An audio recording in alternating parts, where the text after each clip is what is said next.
आप लोगों का स्वागत है हमारे यूट्यूब चैनल स्टडी पॉइंट पर।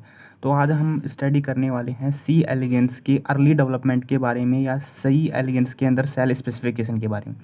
तो इस टॉपिक को हम स्टार्ट करने से पहले इसके नॉर्मल इंट्रोडक्शन को देखते हैं कि जो सी एलिगेंस होता है ना, वो डेवलपमेंटल बायोलॉजी के अंदर मॉडल ऑर्गेनिज्म की तरह यूज लिया जाता है। अब बात करें तो इसको मॉडल ऑर्गेनिज्म के रूप में क्यों यूज लिया जाता है, उसके निम्न रीज़न होते हैं। जैसे having small number of cells, कि इसके अंदर नंबर ऑफ जो सेल्स होती हैं ना वो स्मॉल होती हैं। इसका जो जीनोम साइज होता है वो स्मॉल होता है, तो स्टडी आसानी से की जा सकती है। अब जीनोम साइज स्मॉल होने के कारण इसलिए इसे आसानी से इजीली ब्रीड किया जा सकता है और मेंटेन किया जा सकता है। और जो इसकी लाइफ स्पान होती है वो शॉर्ट होती है।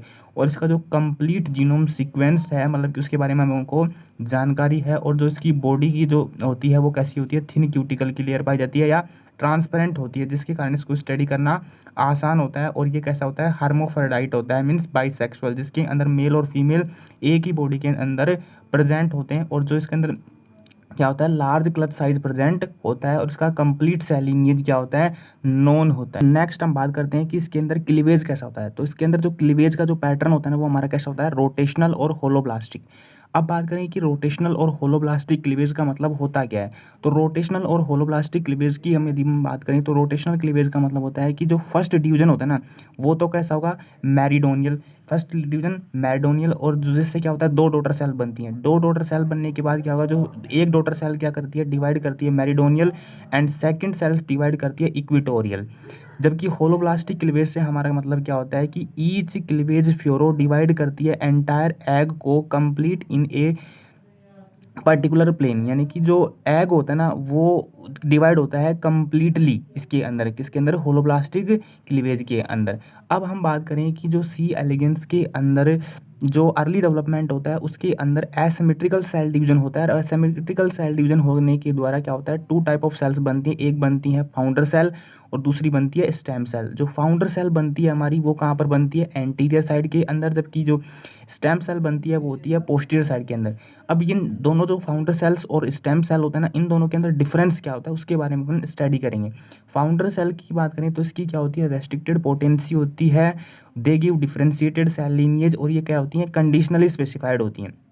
रेस्ट्रिक्टेड पोटेंसी से हमारा मतलब होता है कि ये फ्यू टाइप ऑफ सेल का ही फॉर्मेशन कर पाती हैं। They give differentiated cell lineage का मतलब हमारा यहाँ से क्या है कि इनके अंदर क्या होता है, डिफरेंशिएटेड सेल लीनिएज का फॉर्मेशन होता है कि ये सेल्स आगे डिवाइड नहीं होंगी। और कंडीशनली स्पेसिफाइड होती है। कंडीशनली स्पेसिफाइड से मतलब है, मान लिया किसी इस सेल को क्या होता है, ए सेल का फॉर्मेशन करना है, तो ए सेल के फॉर्मेशन के लिए इसे दूसरी कोई बी सेल की रिक्वायरमेंट होगी। बी सेल के द्वारा जब कोई सिग्नल रिलीज किया जाएगा ना, तब उस ए सेल का फॉर्मेशन होता है। They depend on the stem cell near vicinity. यही बात यहाँ पर की जा रही है कि ये इसके आसपास क्या होना चाहिए, स्टेम सेल होगी, तभी उस पर्टिकुलर जो फैट होगा उसका फॉर्मेशन होगा। जबकि हम बात करें किसकी, स्टेम सेल की बात करें, या इसी को हम जर्मलाइन लीनिएज बोलते हैं, इसके अंदर क्या होता है, हैविंग हायर पोटेंसी होती है। इसके अंदर क्या होती है, हायर पोटेंसी होती है कि ये मैनी टाइप ऑफ सेल्स का फॉर्मेशन करती हैं। The when stem cells divide करती है तो टू टाइप ऑफ सेल बनती हैं, एक बनती है फाउंडर सेल और दूसरी बनती है स्टेम सेल। वही फाउंडर सेल के अंदर क्या होती है, रेस्ट्रिक्टेड पोटेंसी होगी स्टेम सेल के द्वारा, वही आपस में डिवाइड करते रहे क्या बनती हैं, ये दो प्रकार की सेल बनाएंगे। जो स्टेम सेल की हम बात करें तो ये कैसी होती है, ऑटोनोमसली स्पेसिफाइड। ऑटोनोमसली स्पेसिफाइड का मतलब वो क्या होता है कि इनके अंदर खुद के अंदर ही सिग्नल प्रेजेंट रहते हैं कि इनको किस पर्टिकुलर फैट का फॉर्मेशन करना होता है। दे कैन इंडिपेंडेंटली फॉर्म कर पाती हैं all type of cells their fat.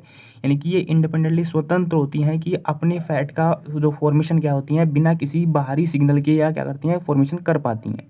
अब हम स्टडी करेंगे इसके सेल लीनिएज की, कैसे क्या सेल बनती हैं उसके बारे में। सबसे पहले होगा जाइगोट। जाइगोट के अंदर वही asymmetrical cell division, two type of cells बन रही हैं, एक बनती है फाउंडर सेल, दूसरी बनती है स्टेम सेल। फाउंडर सेल के अंदर वही इसकी रेस्ट्रिक्टेड पोटेंसी होगी, फ्यू टाइप ऑफ सेल्स बनती हैं। जैसे जाइगोट हुआ, डिवीजन करके क्या बनी, एक ए बी फाउंडर सेल, दूसरी बनती है P1 stem cell. A B founder cell की यदि हम बात करें तो इसके द्वारा एक ए बी ए और दूसरी बनती है A B P. A B A के द्वारा आगे चलकर फेरिंग्स या हाइपोडर्मिस का फॉर्मेशन होगा, जबकि ए बी पी के द्वारा हाइपोडर्मिस और न्यूरॉन्स का फॉर्मेशन होगा। सेकंड होती है P1 स्टेम सेल, इसकी पोटेंसी हाई होती है, इसके द्वारा एक डिवाइड कर कर ये बनाएगी एक EMS सेल, दूसरी बनाती है P2 स्टेम सेल, EMS के द्वारा एक E सेल बनती है, दूसरी MS सेल बनती है। E सेल आगे चलकर इंटेस्टाइन का फॉर्मेशन करेगी, जबकि हम बात करें MS सेल की, तो MS सेल किसका फॉर्मेशन करेगी, मसल फेरिंग्स इसका फॉर्मेशन करेगी। P2 स्टेम सेल डिवाइड करेगी, C सेल बनाती है, C सेल बनाती है, और दूसरी बनाती है P3 stem cell. C cell के द्वारा किसका फॉर्मेशन होगा, मसल्स का, हाइपोडर्मिस का, न्यूरॉन्स का। P3 के द्वारा बनती है एक D सेल, और दूसरी बनती है P4। P4 की यदि हम बात करें तो ये इसके अंदर क्या होता है, ये P4 स्टेम सेल क्या होती है, ऑटोनोमसली स्पेसिफाइड होती है, और इसके द्वारा Z2 और Z3 जर्म लाइन लीनिएज बनते हैं, जिससे आगे चलकर जर्म सेल्स का क्या होता है, फॉर्मेशन होता है। नेक्स्ट हम बात करें कि जैसे जैसे आगे डिवीजन होगी ना, तो जो पोटेंसी होगी ना वो रेस्ट्रिक्टेड हो जाती है। रेस्ट्रिक्टेड होने का मतलब क्या है, जैसे हम बात करें किसकी, P1 stem cell. P1 stem cell तो क्या करती है, EMS सेल बनाती है, P2 स्टेम सेल बनाती है। लेकिन P2 स्टेम सेल है ना, कभी भी EMS सेल का फॉर्मेशन नहीं हो रहा है, तो ये क्या होता है, पोटेंसी क्या होती है, डिक्रीज हो रही है after the each cell division. यहाँ पर फाउंडर सेल की बात करें तो वो कौन सी बनती है, AB, E, MS, C और D, जबकि एक नेक्स्ट जो हमारी सेल होती हैं वो कौन कौन सी बनती है, P1, P2, P3 और P4 सेल का यहाँ पर क्या होता है, फॉर्मेशन होता है। Fate determination in C elegans कैसे होता है उसके बारे में नेक्स्ट हम स्टडी करेंगे। जैसे P1 स्टेम सेल की हम बात करें एंड AB फाउंडर सेल, एक एक्सपेरिमेंट किया गया था कि कौन ऑटोनोमसली स्पेसिफाइड है और कौन कंडीशनली स्पेसिफाइड होगी। तो जब AB और P1 स्टेम सेल, AB और P1 को जब साथ रखा गया ना, तो कैसे पता लगेगा कि कौन कंडीशनली स्पेसिफाइड है और कौन ऑटोनोमसली स्पेसिफाइड है। तो जब AB और P1 को साथ रखा गया तो AB के द्वारा ABA बन गई, ABP बन गई, P1 स्टेम सेल फॉर्म करती है all cells of their fate particular. अब हमें पता कैसे चलेगी कौन तो ऑटोनोमसली स्पेसिफाइड है और कौन कंडीशनली स्पेसिफाइड है। इसके लिए क्या गया, एक्सपेरिमेंट्स किया गया कि इसके अंदर क्या किया है, इस दोनों सेल को सेपरेट किया गया, AB और P1 को सेपरेट किया गया। तो जो P1 स्टेम सेल थी ना, उसने तो क्या किया, अपने जो भी पर्टिकुलर फैट था उसकी हर एक सेल को फॉर्मेशन कर लिया। अब ये पर्टिकुलर फैट का फॉर्मेशन कर रही है तो हम क्या कहेंगे कि ये क्या थी, ऑटोनोमसली स्पेसिफाइड थी। जबकि AB सेल की यदि हम बात करें तो ये फॉर्म करती है only small fractions of cells, A cells not form. ABA जो सेल्स होती है उसका फॉर्मेशन नहीं हुआ सेपरेशन के बाद, तो हम क्या कहेंगे कि जो ये सेल्स होगी ना AB सेल, वो हमारी कैसी है, कंडीशनली स्पेसिफाइड है। नेक्स्ट हम बात करते हैं P2 स्टेम सेल की एंड EMS फाउंडर सेल की। When P2 and EMS cells together, तो ये फॉर्म करती थी all type of cells on their particular lineage.